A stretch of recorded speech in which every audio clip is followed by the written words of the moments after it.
Hey guys, welcome to Clockwork, Noodles for another breakdown of Spice and Wolf 2024, episode number 10. Welcome back to the channel. I am slowly recovering. I think I have more of a voice now. Hopefully I sound a little bit better. I think I sounded absolutely awful on yesterday's video. I'm not going to redo the audio or anything, but I do think I sounded really quiet. Welcome back to the channel. Thank you guys so much for tuning in. I have some amazing news.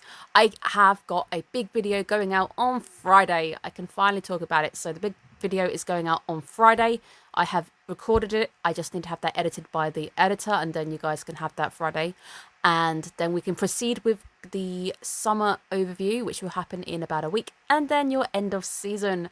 Thank you guys so much for continuing to support me. It's been amazing. Let's get going with today's video. Today's video was a really cool one, but I am a little bit confused. So again, I'm going to admit my confusion at the end, because I think somebody really helped me in the comments last time. Thank you to you, because it really helped me understand what was actually going down.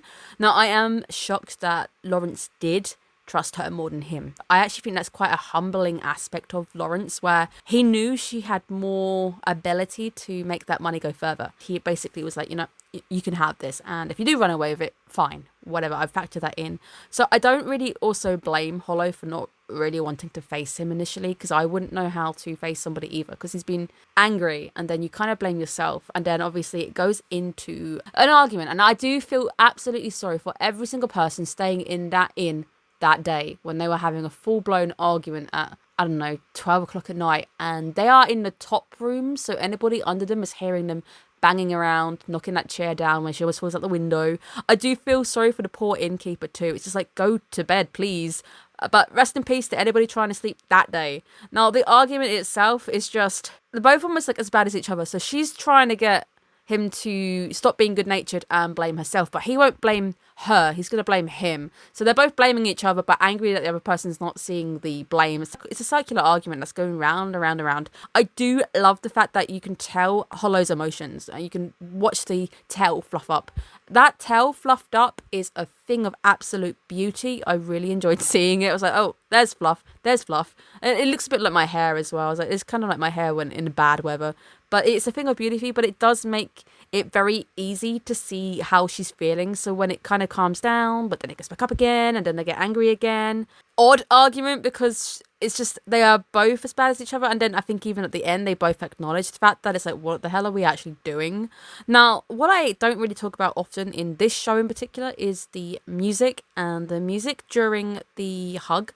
The woodwind. I want to draw attention to the woodwind, even if you have to go back and rewatch it. It's so playful. The playfulness of the top line on the woodwind, I'm not sure, it could be an oboe, it could be a flute, but it's so playful that it starts to crescendo. And as soon as he says, "You are special," it crescendos into a major key, which is just so much kudos, because this week I really noticed the music, especially during this sequence, because I guess not much dialogue was happening. So it's these moments in particular where you get to hear the score underneath. I think it really worked, as it showed her emotions. And maybe the woodwind was trying to show her emotions. This is her finally getting that hug and feeling a little bit better, and you can see her tail finally defluffing itself and going back to normal. But at the end of the day, both people feel stupid at the end of the argument, and you're like, oh, what actually happened? And you're both crying with each other. It's like, okay, argument done. Now, the next half of the episode, I am going to put my hands up and say I'm not 100% sure I have decoded it correctly, and I hope I haven't. So maybe the person who saved me last time will also come back and save me this time. But I do feel a little bit dumb if I'm coming at the end of another episode going, I don't think I kind of got it. I don't know, it's probably because I'm being dumb, but maybe I'm just too dumb for the show. He's now gonna smuggle gold, which we've already established that the church is the biggest power in this world in particular, and going against the church is pretty much causing a war. And the fact that he's bringing Nora into it too makes me feel really kind of bitter, because as even like he says, like, she's just innocent, I don't really want to involve her. So I'm just really confused. So obviously they go and tell the guy, look, we're all in debt, let us try and do this to get you some money. So let's go and break some rules, cause fraud, and try and get some money back. I feel really bad because Nora, again, is literally trying her best, and you're going there to essentially, I guess he's not quite lying to her, but he is definitely using her. I don't know if he realizes how powerful the church is, so actually doing this is probably going to be very bad.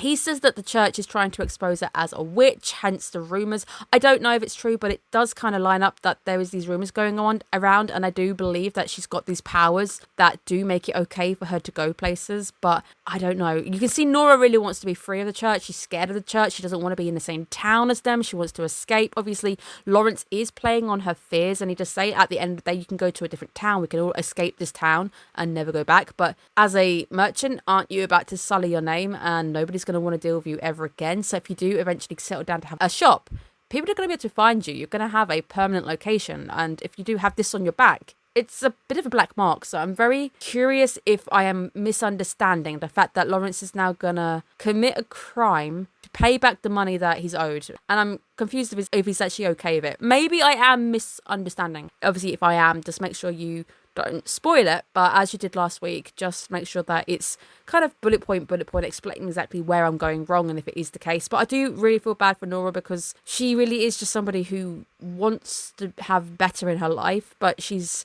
terrified of the church. She's okay with getting involved in the smuggling plot, which I guess is on her. She has a right to say no, but it doesn't feel like she has much choice, and it does feel like her hand was a bit tilted and she had no choice to do it regardless. I don't know, good nature or not, I just don't feel great for her getting involved, and I get it, they are desperate, and I don't want to see our boy fall into debtor's prison, because we've already said debtor's prison is terrible. But if they do go through with it, and I am reading the situation correctly, I don't think I'll feel very good. That is my understanding of the episode. Obviously, could be absolutely wrong, but hopefully you guys can let me know in the comments, or if I am correct, then I guess I at least understood it enough. I do feel a little bit done with this show. The show can sometimes be something where I know what's going on, I stay on top of it, and then another episode will happen and I am like, I am so dumb, I am so confused where we are right now. And I've been feeling that for a few episodes now.